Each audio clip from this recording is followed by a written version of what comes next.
I have to focus on more in school, so I'm not doing social media anymore.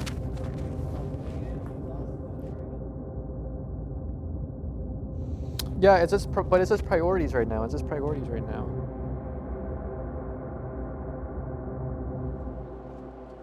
In 1585, Tommaso Loretti found himself in the Vatican Palace.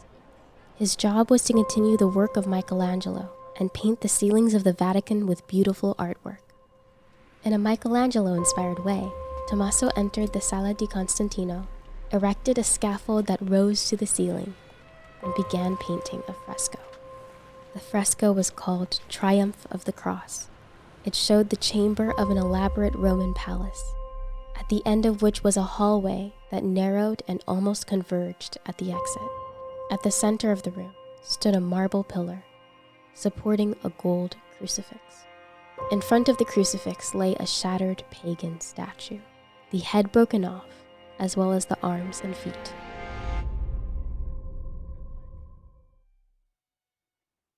He got me on camera, this boy. Wait, I have to say when I'm born? Weird lip movements like that really stretched them out, so I was like... Actually be wearing this, though. It's funny, bro. Okay, cool. There is one that's Q-E-Q-R. Oh. Q-E-Q-R. Do you consider yourself a game addict or just innocent recreation? I wouldn't want to say game addict. Do play a lot, but not like. Not a lot. Mm-hmm. Just a lot. Yeah. Okay. Most of my friends kind of grew up in the same way I did, so they took a long time to have their phones. Most of my friends in school, they used to have like nice phones. I did notice a difference when they got their own phone, even for myself. I didn't really care too much. It was much easier for us to talk to them, say what was going on. Back then, I was like really like focused in school. Right now, it's like.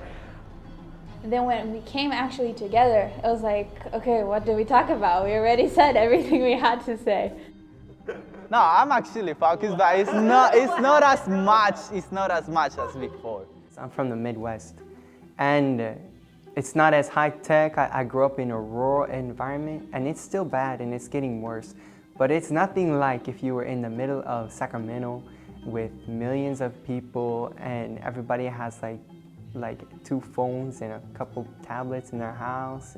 I grew up in an environment where in my village we had like 1 landline for like about 100 family. The government chose a family and they give them a landline. I went to Brazil in 2021, and when I went to Brazil, people down there, if they had a phone, it was like the cheapest Android. Most people didn't use a phone. A no phone community. When my mom called me, my mom had to, first of all, buy you one of those cards. It's like $2, they give you like maybe 15 minutes. So this is how it goes. So she calls on those cards and they receive the phone call and they have to find a way to send a message to my house now. So a random person in the village passes by, they're like, hey, can you go and tell Devon his mother called? By the time that person gets to you, it's probably like 15 minutes later, and they tell you, now you run to the house and you sit there until your mom calls or whoever's calling you. I noticed a big difference because when I came back, I went straight to California. And in California, it's super high tech. I was right next to Silicon Valley. The people who were 30s, they acted younger than the people who I knew in Brazil who were in their teens. Everybody was always checking the stock market. They want to get rich. It's a time thing. And if that doesn't cause anxiety, I don't know what does. So then she calls you right there, pick that thing up real quick. Tommaso Loretti was no common artist. The style of his fresco was called illusionism. The longer people stared at it, the more it seemed like they were being drawn into the reality of the artwork. The message was clear.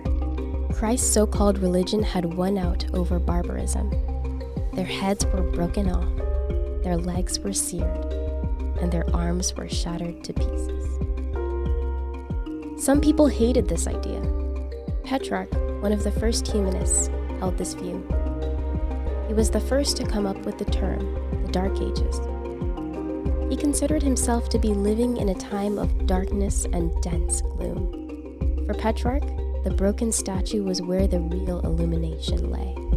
In 1337, he traveled to Rome. Gazing at the city for the first time, he was overwhelmed by feelings of Rome's ancient grandeur. Her palaces, orchards, stadiums, ancient fields. He did not care about the modern structure of Rome. What Petrarch kept asking was, why did the powerful civilization of the ancients crumble to the earth? The only thing that resembled an answer that Petrarch could come up with was that the greatest achievements of mankind had happened in antiquity. By comparison, the times he lived in, the 1300s, were dark and bleary. When I went to California, I worked construction, and so I worked with some other guys, and we didn't go out to eat, and I didn't bring my food. And so he says, just order a DoorDash. I didn't even know how to do that. And my boss didn't believe me. He says, you know how to do it, you're young, and everybody does it, but I didn't know how, so I went hungry that day. Sometimes I feel like there is a huge culture shock still. I can tell the difference between kids when I was their age versus now. Yeah, I mean, I would say even within my own family, before smartphones came in, we would just have the flip phones, and it was really difficult to like text people or send people messages, you know? Before I had a phone, when I was in elementary school, we were more active, and it was like the early 2000s. But now, it's really different. Associating with these newer generations is very interesting. I have little cousins, and they live on their phone. And they're very, very little. They lived in front of the TV, they live on their phone. It feels like there is a lot less respect, there's a lot less enjoyment of real social connections. You're with your family or you're with your friends, but it's so easy to just be sucked into your phone when it's on you all the time. The social dynamic is super different. I see babies in strollers with iPads. There's certain things that it's like, oh man, how do you know that? Like you should have known that at that age. And everything is just quick. They don't have any persistence, they don't have a lot of patience. There is no patience in just enjoying life in general. Smartphones really, they grant a lot of power. When you're on your phone, you don't have to depend on anybody else. There is a lot of security that comes with the phone. You're basically carrying a supercomputer everywhere you go. You have all search engines. You don't need to ask anybody. You have your bank on there. You have your GPS, your maps. You can even order your own food on your phone, and it can be delivered to you. You can know what's going on in the world whenever you want to. You can know where's this place, where's that place. You have everything at your fingertips. You have those relationships. You can contact whoever you want to in a few minutes, in a few seconds. And oftentimes, so many things can get, out of hand by sending a text message and nobody understands what you said. When we were in school, when we would have a break, is everybody pulls out their phone. They look on their phone. Who can find the funniest meme? Who can find the craziest video? And who can look up different cool things they want to buy online? People can get off their smartphones for a short time just to prevent from being distracted.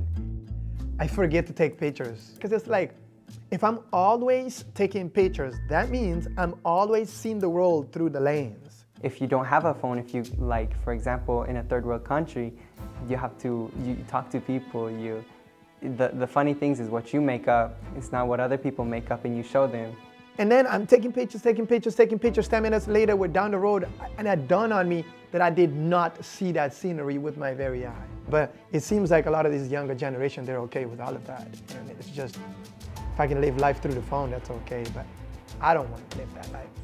People don't know how to interact with people. The social dynamic is so different. They're so much more socially awkward, or they're more anxious and irritable, and it's like they don't think rationally. Do you think that's because of the phones? Do you think phones? Definitely. You can access things that people in the 1900s or 1800s would have never had access to. but it also has a lot of temptations on there, and you can hide things more thoroughly because of the internet and having the smartphone everywhere you go. If you look around, you can access a lot of bad things, and even get in contact with people that it's not good. I think the technological world today allows for so much secrecy. I think some people have a void that they need to fill in their life, and that void can come in a variety of things. People can be in the same bus and be on some pornographic websites or something like that. Nobody knows. It's hard to explain because it's like, it's evil and you know it's evil. The internet and the smartphones and all these things just provides this little world for everybody that is so secret that anybody can do anything, anytime and anywhere. But it's like the fact that it's like so easy, it's just like a one click. I would imagine if you went and talked to each person, maybe some of them are lonely, maybe some of them don't have a good relationship with their family. I remember like even in school and classes, like they'll literally like have it right there, like in your face. It's crazy. And this was like, I believe it was like in middle school even. And it could be just for a variety of reasons, but I think it's often probably an escape for people to just kind of check out from reality and feel some kind of connection maybe. I think you have to have a real good level of self-control whenever you have the phone, and that has increased over time. You could be caught easily in that kind of world. So it was harder for you to just seclude yourself and live that kind of life and have that kind of access all the time. You know, you really have to have some interesting seclusion for you to do it. Self-awareness comes into play to this because we may say that we're the exception whenever we may not be.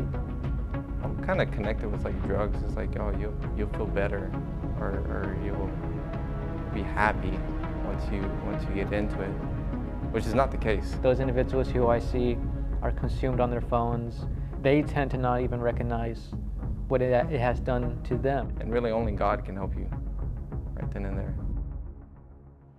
Tommaso Loretti's painting illustrates what Petrarch hated, a so-called religion that broke necks, tore off arms, destroyed intellectual achievements, and fostered what he thought of as barbarism.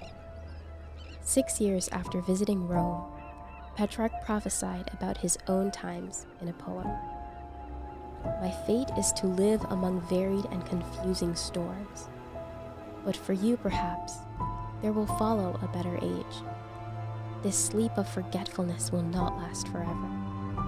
When the darkness has been dispersed, our descendants can come again in the former pure radiance.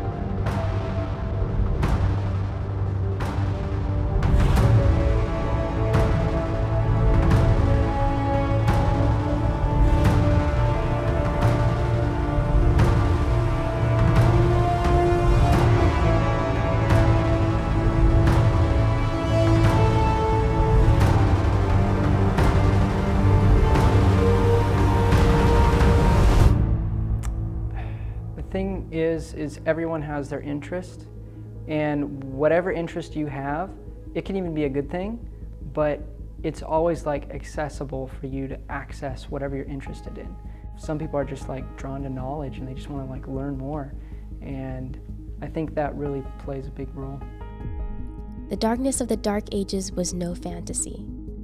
Little information, little knowledge, few resources, and most importantly, no freedom to pursue the truth. If knowledge is widespread, then so should freedom be, for without one, the other perishes. The best way to take away freedom from a society is to withhold the truth. This is what happened in European society during the Dark Ages. The Dark Ages were dark because the withholding of truth destroyed freedom, and the destruction of freedom hindered enlightenment. I think it's because we live in a time when we're overstimulated in everything. And it's like a drug. And if you don't have that stimulation or that instant gratification, you feel like there's something missing and you need it. It's like that dependence, just like a drug. So I recently took a trip to Brazil for the second time, and I was listening to this evangelist, and he was talking about a media fast and all the effects that the media has on the brain and how it's changed the environment. And he made an appeal to do a media fast for 30 days. And I said, well, this is a great opportunity because my school is banning cell phones for this semester. So I'm going to take the challenge and I'm not going to use my phone for the whole semester. Most people do not believe that freedom can be torn away from a society filled with light, knowledge, and advancements. But billions, all across the earth, live, breathe, and exist under tyranny, oppression, and darkness. It's hard to get off of something that you're addicted. You know, if somebody knew that smoking tobacco was bad, I mean, I think like most Americans are pretty well informed of that, but yet they still do it. Technology and tyranny can coexist. Scientific advancement does not impede oppression. And so people go back to it and they try to find more entertainment. It's like anything that you find comforting, or eating, drinking any kind of drugs, or like entertainment. People watch comedies all the time because they want to laugh, they want to feel that feeling. But then when they don't have it, then they feel depressed. And I actually saw statistics that when you do it, the more you do it, the more depressed you get, like when you don't have it, and so they need it more and more. It's a dependence thing. Humanity is on the brink of a new dark age. Dark Ages 2.0 will mirror its predecessor in one major way: the suppression of truth and the spread of tyranny. And so I believe that if you don't have the self-discipline to watch yourself, then it can be really detrimental to your developing brain and different things. Something that's really good can also be really bad, just as equally. The difference is that the new Dark Ages will exist amidst unprecedented scientific knowledge. I mean, you become an addict not only when you play too much, but also you don't give your eyes a break. You're just basically staring at the screen and you're not, paying attention to your surroundings. I don't know if you notice it, but it doesn't matter who you talk to. Everybody claims they have ADD or ADHD. But I don't know, did you notice that when you were young? Like, not everybody had ADD when they're young, so what happened? The future of humanity, with all its triumphs and tragedies, woes and conflicts, depends on our ability to overcome all hindrances, trials, addictions, and obstacles that stand in the way of freedom of conscience. I have to admit that I don't even have control. Like, even I have to watch myself because really I can't trust myself. That's why I gave my phone up to the teacher, not because I have to, but because I want to. It's like, well, if we're gonna do it, I might as well go all the way. Because I know if I have it there, even if I'm not using it for this crazy stuff, I know I'm gonna get on it. We think that we live in a free world where all enjoy freedom and liberty. But our collective freedom is based on individual freedom. And whenever you split that attention or you go to another reel on TikTok or something, it's shortening your attention span. And then so you can't stand to read a book 100 pages without stopping, or 20 even without stopping, or think deeply, because everything is mind-numbing entertainment. Every human being, made in the image of the Creator, is endowed with the power to think and to act. Is it worth it? I mean, if you need to find something, it's easy to go to a computer and look it up, When I put my phone away for the first time, I would get the tendency to check it like a couple times, like after that per day. I found, at least with having the light phone and being disconnected, often it's actually a help to me, because maybe I'm there and I'm working on a car and I wish I had YouTube and I could just look it up. I wasn't used to it, and then I would get irritated a little bit at first. But instead of actually looking it up, I have to solve the problem with whatever things are in front of me. I started to think more. Like my mind is like start to process things different, and then I feel like less anxious. And so I think, at least for me personally, it helps me to be able to critically analyze the problem and be able to solve it without always like leaning on a crutch almost. When you have your phone, it's like you need to check it all the time. But I don't have my phone, so I can't do anything about it. And so I'm like, okay, I'll just live with what's going on now. If it's not an issue, if I'm not hearing something, it must not be too bad, like something that's happening. What is the future we want? Is it one of oppression, tyranny, and darkness? Or is it one of freedom, enlightenment, and truth? It frees you, like from all the ties, from social media, from everything, and it's really nice. I like it. In the end, light triumphs over darkness, and darkness is merely the absence of light. I just have one final question here. If you could snap your fingers and eliminate all the smartphones in the world, would you do it?